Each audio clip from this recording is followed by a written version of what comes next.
কেউ যাবেন ট্রেনে, কেউ যাবেন বাসে, কেউ যাবেন হয়তো বাই এয়ার, কেউ কেউ বিদেশ থেকে হয়তো দেশে ফেরার প্রস্তুতি নিচ্ছেন। তো সব কিছু মিলিয়ে আমার মনে হয় যে এই সময়টা খুবই খুবই খুবই আনন্দের, সবার জন্য, আমাদের প্রত্যেকের জন্য আনন্দের। আশা করছি আপনার জন্য আনন্দের।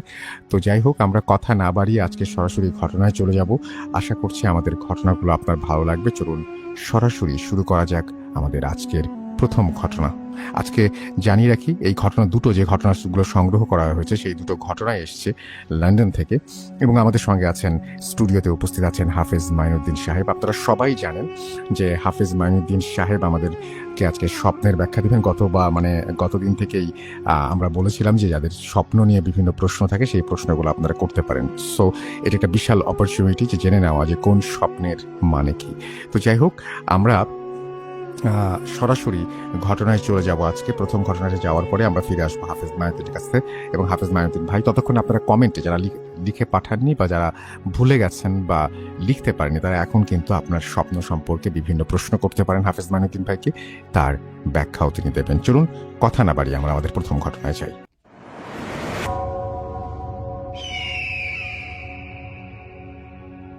ওয়েলকাম ব্যাক, আপনাদের সবাইকে স্বাগত জানাচ্ছি। আমি রাসেল। আশা করছি আপনারা সবাই ভালো আছেন, ভালোর দলে আছেন। কথা না বাড়িয়ে আমরা সরাসরি ঘটনায় যাব। যারা বৃহস্পতিবার এবং শুক্রবারের পরে আরও একটা দিন ভয় খুঁজে নিতে চান, তাদের জন্যই এই বিশেষ আয়োজন। যেভাবে লেখা আছে সেভাবেই শুরু করছি। প্রিয় রাসেল ভাই, আসসালামু আলাইকুম। মহান আল্লাহ তাআলার রহমতে আপনি ভালো আছেন বলে আশা করি। আমি ইংল্যান্ড থেকে লিখছি এবং আজ আপনাকে এমন একটি ঘটনা শেয়ার করব যা শোনার পর হয়তো রাতে ঘুমোতে ভয় পাবেন, কিংবা হয়তো ঘরের কোনো এক কোণায় হঠাৎ মনে হবে কেউ দাঁড়িয়ে আপনাকে দেখছে। আমি 2010 সাল থেকে আপনাকে শুনে আসছি। প্রতিদিন রাতে ক্লান্ত হয়ে ঘুমাতে যাওয়ার আগে কানে হেডফোন দিয়ে আপনার কণ্ঠে ভয়ঙ্কর কাহিনীগুলো শুনি, যেন এক অদ্ভুত জগতে হারিয়ে যেতে পারি। কিন্তু আজ আমি আপনাকে এক সত্য ঘটনা শোনাতে চাই, এক বাস্তব অভিশাপের গল্প, যা আমার সহকর্মী যশ আমাকে বলেছিল। যশ একজন ব্রিটিশ, সে ঘটনাটি ইংরেজিতে বলেছিল আর আমি সেটাকে বাংলায় নিজের মতো করে শেয়ার করছি। লন্ডনের বিখ্যাত টাওয়ার অফ লন্ডন শুধুমাত্র এক ঐতিহাসিক দুর্গ নয়, বরং এক মৃত্যুপুরী, যেখানে শত শত মানুষকে নির্মমভাবে হত্যা করা হয়েছে।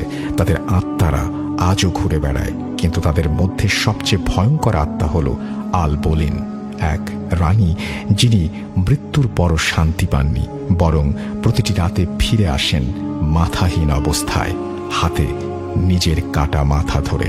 1536 সাল রাজা অষ্টম হেনরি তার স্ত্রী আল বোলিনকে বিশ্বাসঘাতকতার মিথ্যা অভিযোগে মৃত্যুদণ্ড দেন।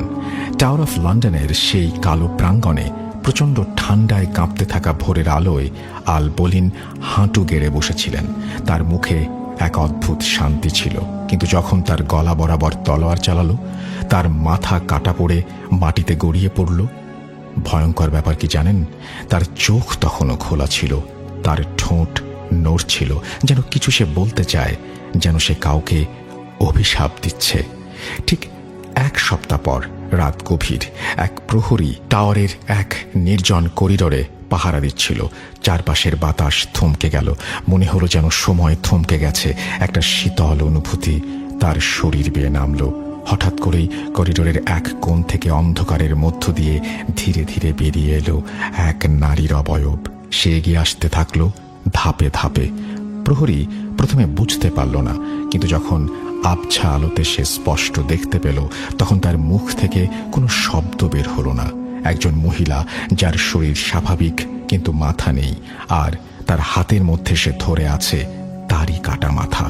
মাথার চোখ দুটো তখনও খোলা, আর ঠোঁট অদ্ভুতভাবে নড়ছিল, যেন সে কিছু বলার চেষ্টা করছে, যেন কারো নাম ধরে ডাকছে।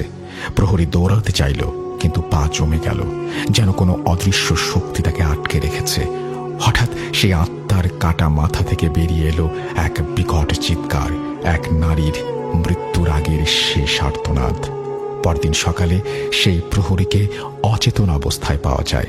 তার চোখ দুটো ছিল ফাঁকা, মুখ হাঁ হয়েছিল, আর তার চামড়া ছিল বরফের মতো ঠান্ডা। সে আর কোনোদিন কথা বলতে পারেনি। এখন কি মনে হচ্ছে এই ঘটনা শেষ? না। প্রতি বছর 19 মে, যেদিন আল বোলিনের শিরচ্ছেদ করা হয়েছিল, ঠিক সেদিন রাতে সে আবার ফিরে আসে। অনেক পর্যটক তাকে দেখেছেন করিডোরে ধীরে ধীরে হাঁটতে, তার হাতে থাকে তার কাটা মাথা। কেউ কেউ বলেছেন তারা টাওয়ারের পাশ দিয়ে হেঁটে যাওয়ার সময় নারীর কান্নার আওয়াজ শুনেছেন। কেউ বলেছেন তারা রাতের বেলা আয়নার সামনে দাঁড়িয়ে হঠাৎ দেখেছেন নিজের প্রতিচ্ছবি বদলে গেছে। এক পর্যটক টাওয়ারের জানলার পাশে দাঁড়িয়ে ছবি তুলেছিল।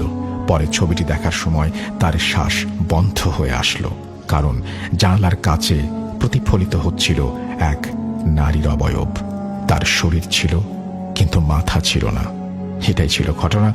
আমি আমার মতো করে শেয়ার করলাম। ভালো থাকবেন ভাইয়া, কিন্তু ঘুমানোর আগে দরজা ঠিক মতো বন্ধ রাখবেন আর আয়নার দিকে তাকিয়ে নিশ্চিত হবেন আপনার প্রতিচ্ছবিটি ঠিক আছে কিনা, নাকি বদলে গেছে। Mohammad MI Mamun from England. আপনাকে অসংখ্য ধন্যবাদ।